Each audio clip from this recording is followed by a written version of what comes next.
আল্লাহ। আর জীবনে যত গুনাহ করেছি, পাপ করেছি, এর থেকে আমাদেরকে তওবা করতে হবে। তওবা করে আমরা যেন এখান থেকে ফিরে আসতে পারি।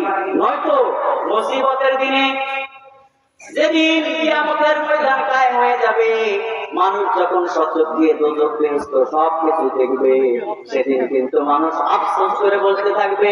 আর সেদিন কিন্তু মনে পড়বে, ও আল্লাহ, কেন সেদিন ওই যে দিনের বেলায় মুক্তার হুজুর, ওই যে দিনের বেলা বই গ্রাম মাহফিল থেকে কথা বলতেছিল, কেন সেদিন আমরা মন দিয়ে কথা শুনি নাই? কেন দিনের কানে কথাগুলি শ্রবণ করি নাই? কেন চিন্তা ভাবনা করি নাই? কেন আমরা একটু বিবেক বুদ্ধি খাটাই নাই? সেদিন কিন্তু মানুষ বলবে, একসঙ্গে সবাই বলবে। আল্লাহ তাআলা সূরাতুল মুলুকের 10 নম্বর আয়াতের মধ্যে সে কথা বলেছেন। আল্লাহ বলেন, ওয়াকালু লাউ কুননা নাসমাউ আও না'কিলু মা কুননা ফি আসহাবিস সাঈদ। আল্লাহু আকবার। আল্লাহ বলেন, সেদিন মানুষ এক বাক্যে সবাই বলবে, ওয়াকালু, সবাই বলবে, লাউ কুননা নাসমাউ আও না'কিলু মা কুননা ফি আসহাবিস সাঈদ। হায় হায়, সেদিন যদি আমরা মনোযোগ সহকারে শ্রবণ করতাম, আও না'কিলু, একটু বিবেক বুদ্ধি যদি খাটাইতাম, তাহলে আজকে আমাদেরকে দুজকের মধ্যে আসতে হতো না। সেজন্য ভাইয়েরা আমার, মায়েরা আমার, আমি বলবো, জীবনে অনেক কিছু করেছেন, বলেছেন, আজকের জন্য অন্তত সেই সাতক্ষীরা থেকে আমাদের মাঝে হুজুর আসতেছেন, এলাকাতে সবার চাইতে পরিচিত, সুপরিচিত আমাদের একজন আলেম দ্বীন। এজন্য আমরা কাজটা আজকের জন্য একটু বিরত রাখেন, রেখে আপনারা এই জান্নাতের দুনিয়ার মধ্যে পয়গাম্বর বলেছেন, এটা একটা জান্নাতের টুকরা, সুবহানাল্লাহ, জান্নাতের টুকরা। এই বাগানের মধ্যে আপনারা আসেন, বসেন এবং মনোযোগ সহকারে আপনারা সকলে এই কথাগুলি শ্রবণ করার চেষ্টা করেন ইনশাআল্লাহ। সম্মানিত ভাইয়েরা, এজন্য আমরা অবশ্যই মন দিয়ে কথাগুলি শ্রবণ করবো, কারণ আল্লাহ তাআলা এটা নিজে ওয়াদা করেছেন যে তোমরা মনোযোগ সহকারে শ্রবণ করো, নয়তো সেদিন মানুষ আফসোস করবে। আর আজকে যারা দিনের কানে শুনবে, আমল করবে, হেদায়েতের উপর চলমান থাকবে, ওই মানুষগুলি সেদিন এক বাক্যে সবাই চিৎকার করে বলতে থাকবে, ওয়াকালুল হামদুলিল্লাহিল্লাযী হাদানা লিহাযা ওয়া মা কুন্না লিনাহতাদিয়া লাউলা আন হাদানাল্লাহ। লাকাদ জাআত রুসুলু রাব্বিনা বিল হাক্ক ওয়া নুদু আন তিলকুমুল জান্নাতু উরিসতুমুহা বিমা কুনতুম তা'মালুন। আল্লাহু আকবার বলেন, ইকালামি জিন্দা কুরআনি হাকিম হিকমতে উলাই জালাস্তু কদিম। আল্লাহু আকবার বলেন। ভাইরা আমার, মায়েরা আমার, বিপদের দিনে মানুষ সচক্ষে যখন নতুন দেখবে, ব্যস্ত দেখবে, সব কিছু সচক্ষে দেখার পরে মানুষগুলি এক বাক্যে সবাই বলতে থাকবে, ও আল্লাহ, ওই যে আমরা মাহফিলে শুনেছিলাম পয়গম্বররা পৃথিবীতে গিয়ে যে কথাগুলি বলেছিল, কোরআন সুন্নাহ থেকে আমরা যে কথাগুলি শুনেছিলাম, আমাদের মাঝে ইমাম সাহেব বলেছিল, বক্তারা বলেছিল, আলেম ওলামাদের মুখ থেকে যে কথাগুলি শুনেছি, ও আল্লাহ, তুমি আমাদেরকে হেদায়েতের উপরে রেখেছো, ও আল্লাহ, আমাদেরকে হেদায়েত দান করেছো, ও মালিক, আজকে আমরা তোমার কৃতজ্ঞতা জ্ঞাপন করছি, তোমার প্রশংসা করতেছি। সেদিন মানুষ এক বাক্যে বলতে থাকবে, ওয়াকালুল হামদুলিল্লাহিল্লাযী হাদানা লিহাযা। আল্লাহু আকবার বলেন। আজকে তো বক্তারা বলে, আলেম ওলামারা বলে, ইমাম সাহেব যখন বলে, বলেন আলহামদুলিল্লাহ, বলেন আলহামদুলিল্লাহ।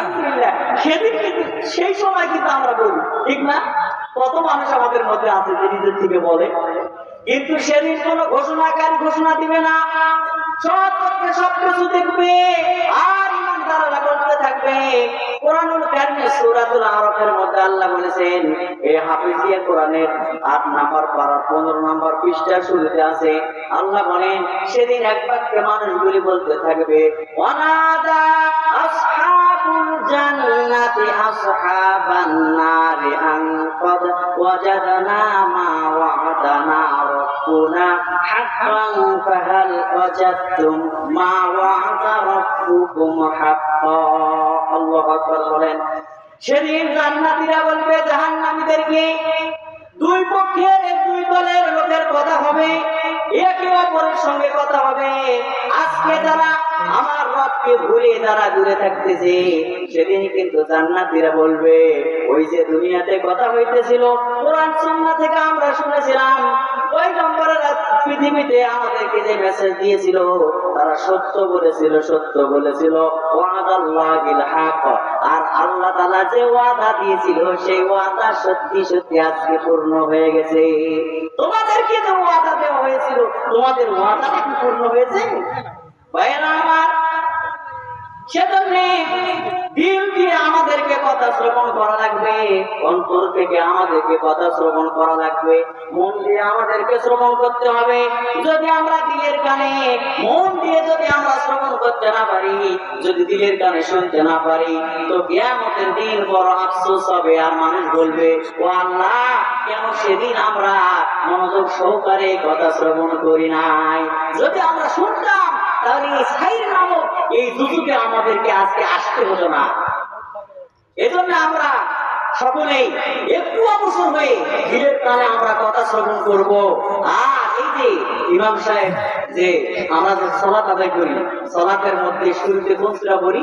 সূরা ফাতিহা পড়ি না? সূরা ফাতিহার আয়াত কয়টি? 7টা। কয়টা? এই 7 আয়াত যদি কেউ জীবনে বাস্তবায়ন করতে পারে, জীবনে আমল করতে পারে, জীবনে যদি বাস্তবায়ন করতে পারে, 7 আয়াত যদি মানে চলতে পারে, তো আল্লাহ রাব্বুল আলামিন তার জন্য জাহান্নামের 7টি দরজা বন্ধ করে দিবেন। সুবহানাল্লাহ বলেন। আর 7টি দরজা যখন বন্ধ হয়ে যাবে, তো এই জাহান্নামের পরিবর্তে কি আছে? জান্নাত। কি? জান্নাত। ওই ব্যক্তির জন্য আল্লাহ তাআলা জান্নাতের 8টা দরজা খুলে দিবেন। সুবহানাল্লাহ বলেন। সেজন্য ভাইয়েরা আমার, অবশ্যই দিলের কানে কথা শুনবো, মন দিয়ে কথা আমরা শ্রবণ করবো, ইনশাআল্লাহ বলেন। যদি মনে করেন যে এলাকার হুজুরেরা কথা বলবে, প্রধান বক্তা যখন আসবে তখন শুনবো, এরকম ভাবিয়েন না, এরকম চিন্তা ভাবনা করিয়েন না। কারণ এলাকার মানুষের দরকার সবার আগে, ঠিক না? এলাকার মানুষের দরকার সবচেয়ে আগে।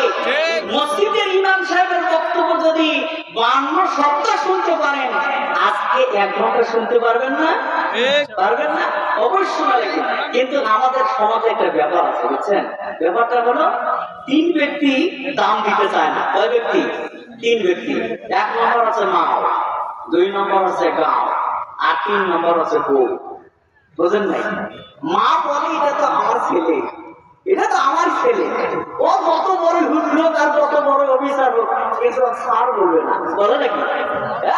আমার বেটা, ঠিক না?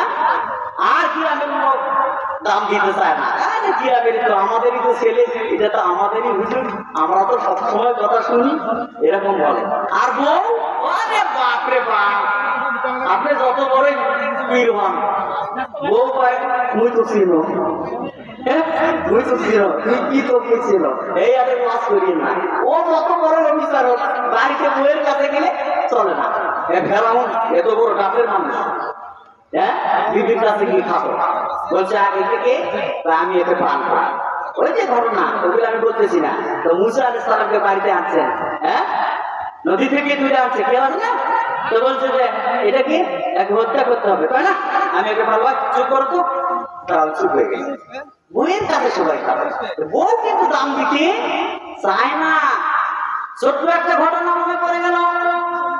বিখ্যাত অলি আবুল হোসেন শেখের কানি সাহেব, আল্লাহর একজন বিখ্যাত অলি ছিলেন। তো 2 জন ছেলে ওনার সাথে দেখা করতে গিয়েছেন, 2 জন ব্যক্তি দেখা করতে